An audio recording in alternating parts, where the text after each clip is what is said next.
MC Bahaushe yana ɗaya daga cikin mutanen da na daraja a garin Katsina, kasancewar lokacin da ya sanar da ni wannan biki na shi ne abu na farko da na taɓa ji arewa. Sai na ga ya kamata in mutunta gayyatarsa in zo in taya shi an murna shi da amaryarsa. Ina muku fatan Allah ya sa wannan tunani naka ya zama tunanin sauran Katsinawan duku. Daure daure amarya, daure daure warin ango.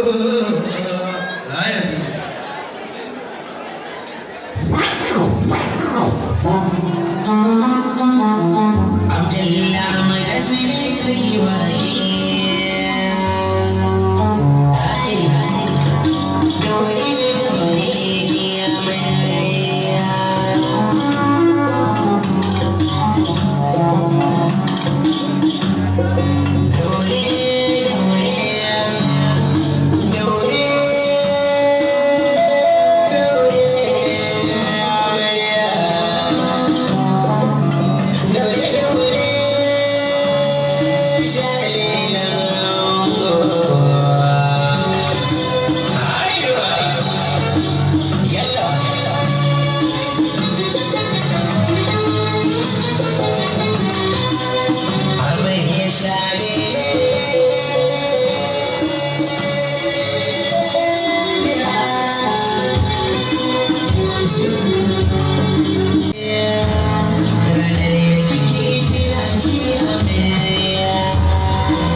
Tambayar masoya